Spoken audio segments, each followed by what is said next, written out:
So you want to start selling on eBay, but you have no idea where to begin. Maybe you've heard of other people that sell on eBay and make a full-time living doing so, and you've wondered, how in the world do they do that, and what secrets do they know that I don't know because I want to do the same exact thing. Hi guys, my name is Justin, and I'm a full-time eBay reseller. What that means is I make a full-time living buying things and selling them on eBay. Tonight, I'm going to teach you 4 proven tips that you can follow as well to get on your way to selling things on eBay and making a consistent income, repeating that process over and over again. I'm also going to teach you a couple of mistakes that you can avoid when starting out that are going to set you up for success. Let's go ahead and jump right in. Tip number 1. I recommend starting before you're ready and listing 10 items on eBay. Most people, when they're starting out on eBay, don't know where to begin. But guess what? If you wait until you feel like you're ready, you're never going to get started. What I recommend doing is going ahead and giving it a shot. The first thing that I would recommend doing is taking a laundry basket or a storage container that you have laying around your house and going around your house and looking for items that you're not using anymore. Maybe you have a jacket or a t-shirt hanging up in your closet that you don't wear anymore. Maybe it's a little too big or a little too small, or maybe you overpaid for it and don't really wear it at all. That's the perfect type of item to sell on eBay. Or maybe you recently upgraded your cell phone and you have your old one laying in a drawer inside of your house and you don't plan on doing anything with it. That would be another thing that would be perfect to sell on eBay.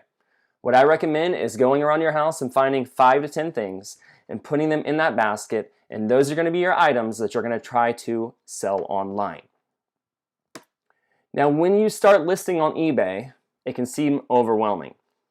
When you put an item up for sale, it's called listing the item. And basically, all you're doing is you're putting data into the computer. You're going to give your item a title. You're going to take pictures of the item. You're going to give it a description, and then you're going to post it. It's pretty much that simple. It looks overwhelming, but basically, the template for listing an item on eBay is the same no matter what you're listing. So if you can do it once, you can do it over and over and over again. If you can list that first item, go ahead and try to list the second one. If you list the second one, do it until you get every item in your laundry basket listed. And before long, you're going to get that data entry system down, and it's going to feel like riding a bike. If you've ever ridden a bike before, you probably know that it feels a little bit shaky when you're starting out. Maybe you're pedaling and you feel like you're going to fall, and maybe you crash a few times. Everybody makes mistakes, right? Well, eBay's kind of the same way. When you're starting out, you're probably going to make mistakes. Nobody's perfect. I made mistakes. But guess what? When you're making mistakes on eBay, that's the best way to learn because you learn quickly. You never make those mistakes again. All right, tip number 2. After you've listed a couple of things on eBay, you want to go ahead and keep on scaling it up. You're going to list more and more and more items. Now, it might seem logical, but it's easier said than done. What I recommend doing is try to build it into a habit. The more you list, the more you're going to make. Pretty much common sense, right? Think of it like when you're going to Walmart. If you walk into Walmart, they've got a lot of items on the shelf. Chances are if you only went in to buy a gallon of milk, you're going to go all the way to the back of the store, but you're going to walk out with more things because you're going to pass thousands upon thousands of items along the way. Whereas if you were to walk into a smaller store that only had maybe 10 items or so in it, maybe like a boutique or really upscale consignment store, you're probably not going to walk out with much because there's simply not much in the store. Think of eBay the same way. The more you put up online, the more you have active for people to buy, the more money you're going to make. It's really that simple. Now you might be thinking, but how do I get started? What do I do? After I sell those items, I know there's a lot of other problems and other challenges like dealing with shipping, dealing with customer service. Slow down, we're going to get there. I'm going to tell you a couple of tips here in a second that'll help guide you along the way. But before we do, keep in mind that eBay has gatekeeping in place. When you're starting out, eBay restricts the number of items that you can sell. What they want you to do is prove yourself. As you make more sales, the gates will eventually open. So eBay kind of eases you into it on your own. Think of it like taking baby steps. Before you can walk, you've got to learn how to crawl. Once you start crawling, you're going to stand up and then walk, and then when you're walking, you'll be taking off running.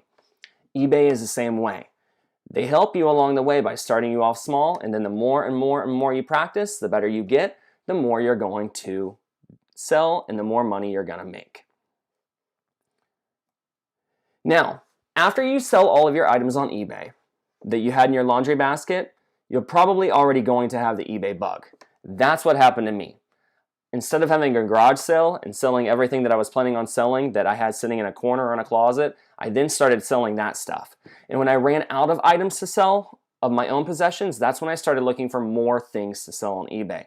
And I found that I could do that by going to yard sales, secondhand stores like thrift stores and consignment stores, flea markets, auctions, and even by searching classifieds, whether it was in the newspaper or digitally, like Facebook Marketplace, Craigslist, OfferUp, and other apps of that nature. So what you're going to do here, when you're looking for items that you're trying to source on your own, you're thinking buy low, sell high. Try to find items as cheap as you can that you have knowledge of. You probably have really good knowledge of some type of content or some type of niche, right? Well, whatever you know, you probably know that when you're out looking for things like that, that things in these kinds of environment are overpriced. If you go to a yard sale, people selling at a yard sale are just trying to get rid of all of their stuff, right? They don't want to take it back into their house. Same with flea markets. A lot of the people that are selling at flea markets, even though they're regulars, they're getting things from estates. They're getting items from storage lockers and other things, and they're just trying to push items out. So those are really good ways that you can look for things that are cheap and then turn around and sell them to other people on eBay for more, marking the price up. That's how you're going to make extra income selling on eBay. Now, once you get the hang of that, the next thing you're going to want to do is you're going to want to avoid the traps that make most eBay sellers quit. Now, that might sound kind of harsh, but believe me, a lot of people that I've coached in the past, they get started, they're on fire, they're starting to sell, they're making money, but then they fall into one of the traps. What are the traps, you ask? Well, here's one. When an item sells, most people that are ready to ship it are terrified. There are so many different choices. There's actually probably anywhere from 25 to 30 different shipping choices that you have to choose from when you are getting ready to ship your item on eBay. And although it seems overwhelming, understand that the more you practice, the better you get at it, the more it becomes second-hand nature, kind of like that bike riding illustration. The first time you ship is the hardest, but the more and more you ship, the better you get, the easier it gets. There's only so many methods. There's only so many different shipping options. Once you learn them all, it's pretty simple. Now, here's what I'm going to do to make it simple for you. When you're shipping, what I recommend is avoiding analysis paralysis. That's when you're staring at all of those shipping options and they look terrifying. Well, the best way to get better at anything is by practicing, like I said. And what I would recommend is following these 3 different shipping choices. Don't think of the whole long list of 25 or 30 options. Narrow it down to 3 different types. The first type being media mail. Now, media mail can be shipped with anything that is considered media, like books, CDs, DVDs, and educational materials. Media mail I listed first because it's always going to be your cheapest shipping option. Media mail is dirt cheap. I'm talking probably only pennies on the dollar. I can ship a box of books and it's going to only cost me by weight probably anywhere from $2 to $5. So it's pretty cheap. The next option is first class mail. And that would be anything underneath a pound or 16 ounces. So if you don't have a scale, you're going to want to go ahead and get a scale.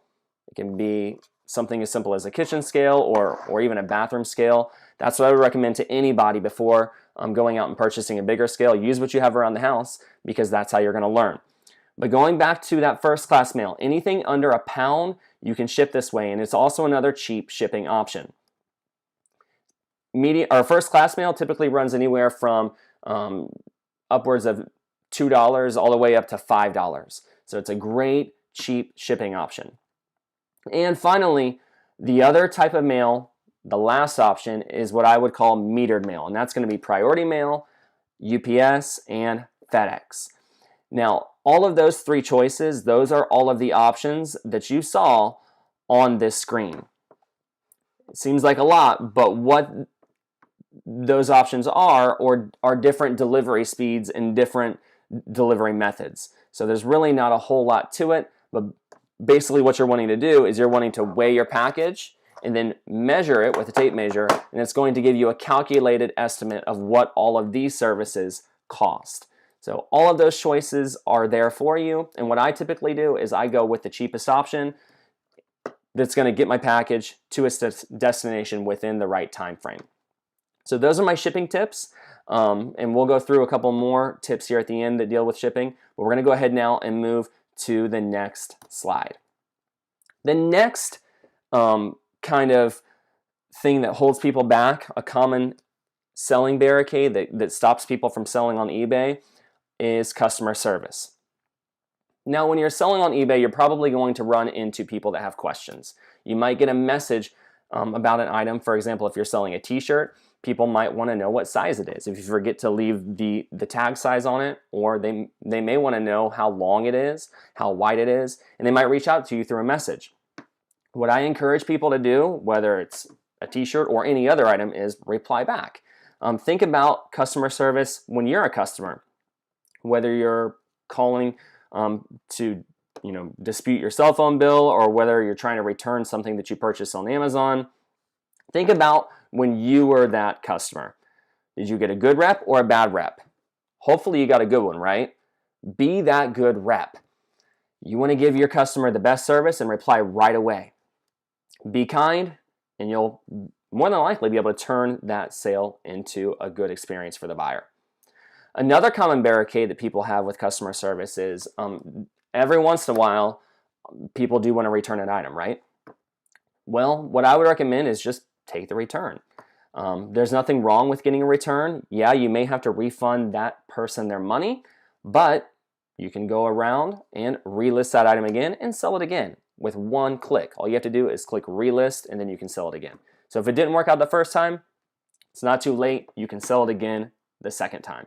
And I would recommend doing that, and you'll be able to provide your customers with great customer service. All right, another barricade that a lot of people run into outside of those two issues with customer service is dealing with an angry customer. When you get an angry customer, I would just recommend trying to diffuse the situation, be nice, and just try to handle it the best you can. Tip number 4, improve your skills by studying other successful sellers. Once you've sold quite a few items, you're probably going to have the eBay bug. You're going to want to keep on selling more and more and more. And what better way to do that is by plugging into the reseller community. The reseller community is really, really big.